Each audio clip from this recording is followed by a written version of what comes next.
दोस्तों, way to learn में आप सभी का स्वागत है। पिछला वीडियो में आप लोगों ने पटना कला देखा होगा। आज आप लोग से चर्चा करते हैं मौर्ज कला।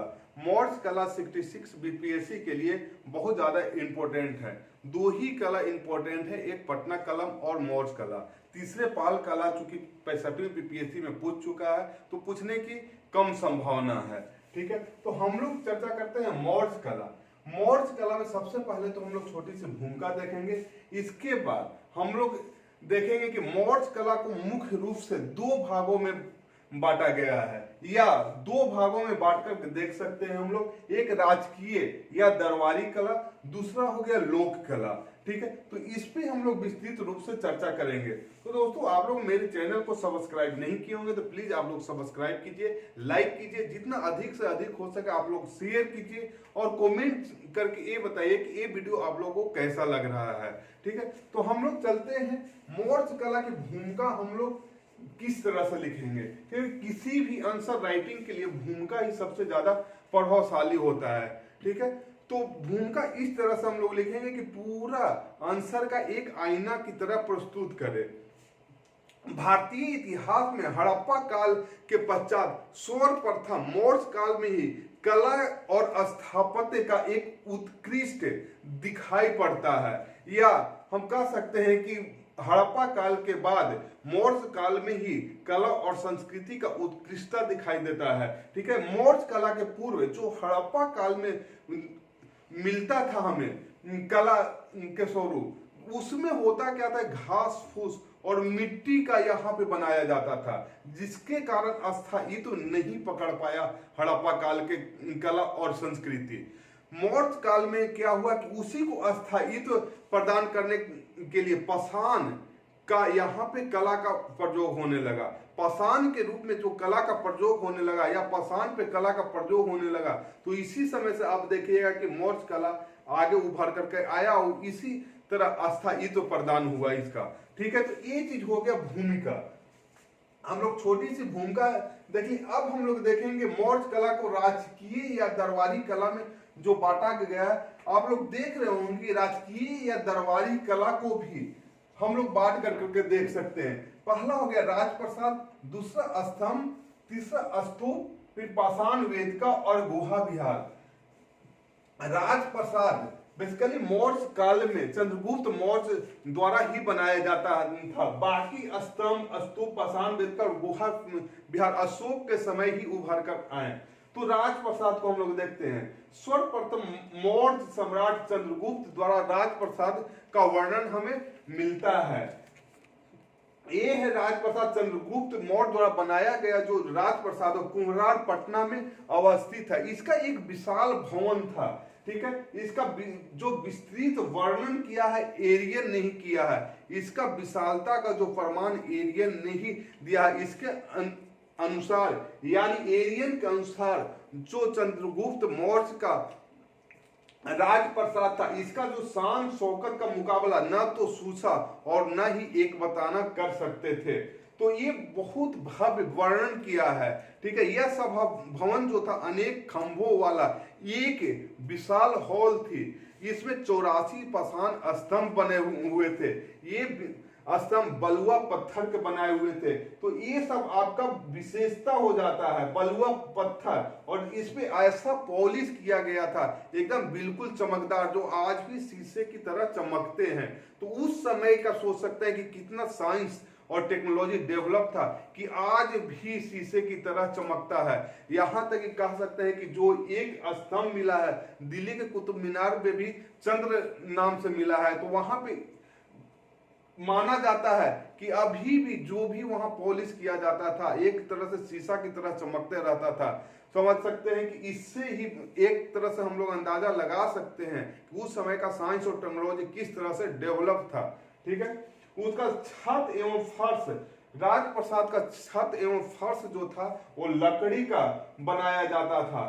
ठीक है, और बनाया गया था। इसका 140 फुट लंबा और चौड़ाई 120 फुट था।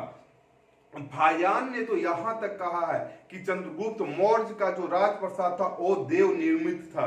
ठीक है, तो इससे हम लोग कह सकते हैं कि राजप्रसाद राजकीय या दरबारी कला में बहुत ज्यादा इंपॉर्टेंट होता है। यहाँ चंद्रगुप्त मौर्य द्वारा बनाया गया था। ये सब चीज विशेषता, अगर मौर्य कला के विशेषता पूछे तो विशेषता में हम लोग आसानी से लिख सकते हैं। अब बेसिकली हम लोग देख सकते हैं कि स्तंभ, स्तूप, पाषाण वेदिका और गुहा विहार अशोक के काल में ही बना और अशोक द्वारा ही बनाया गया। ठीक है। स्तंभ के भी मुख्य रूप से दो भाग थे, यष्टि और शीर्ष। यष्टि और शीर्ष बेसिकली हम लोग नीचे एक फिगर आप लोग देख रहे होंगे, यष्टि इसको बोला जाता था। यहां से ए हुआ, यष्टि हुआ। यष्टि जो है एकाश्म पत्थर का ही बनाया जाता था। इसके ऊपर अधोमुख कमलाकृति था, कमल की आकृति, आधा कमल की आकृति इसमें था और इसको रिपीट द्वारा जोड़ा जाता था। इसी के ऊपर बहुत तरह के पशु, बैल हो गया, सिंह हो गया, मोर हो गया, बहुत सारा पशु की आकृति बनाया जाता था। ठीक है। तो हम लोग देख सकते हैं कि स्तंभ में अधोमुख कमलाकृति हुआ करता था। फलक, स्तंभ को मंडित करने वाली पशु की आकृति बनाया जाता था। ठीक है। नेक्स्ट देखेंगे हम लोग स्तूप। स्तूप एक अर्ध गोलाकार होता था। ठीक है।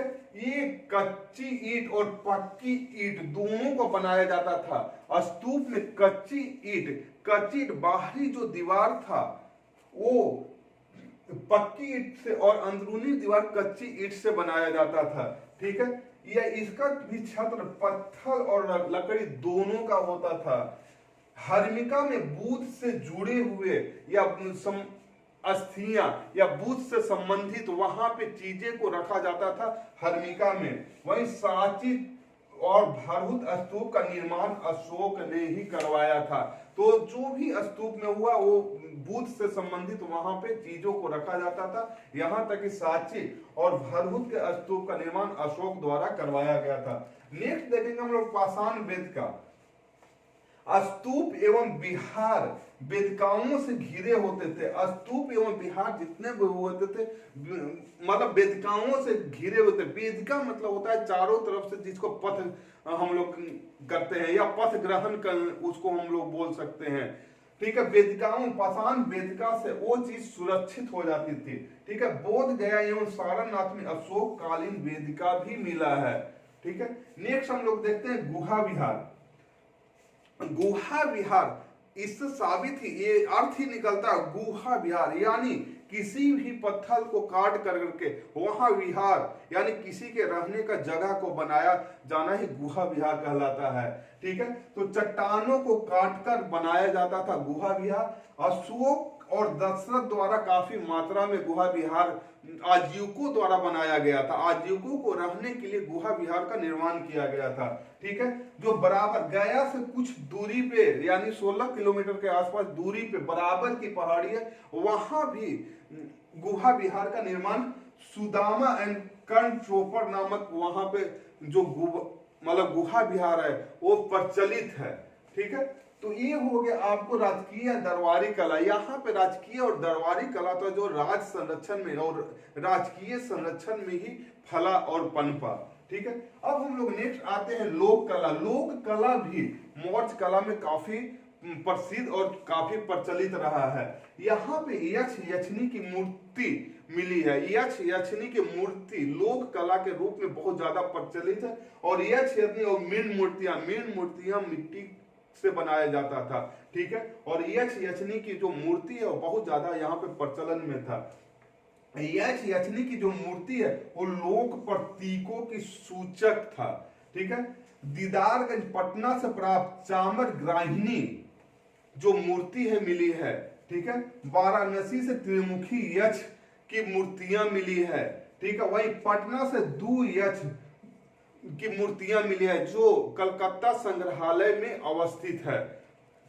ठीक है। इसके बाद हम लोग देखते हैं लोहानीपुर पटना से दो नग्न पुरुषों की मूर्तियां मिलती है जो यक्ष यक्षिणी और लोक कला का एक सफल उदाहरण प्रस्तुत करता है।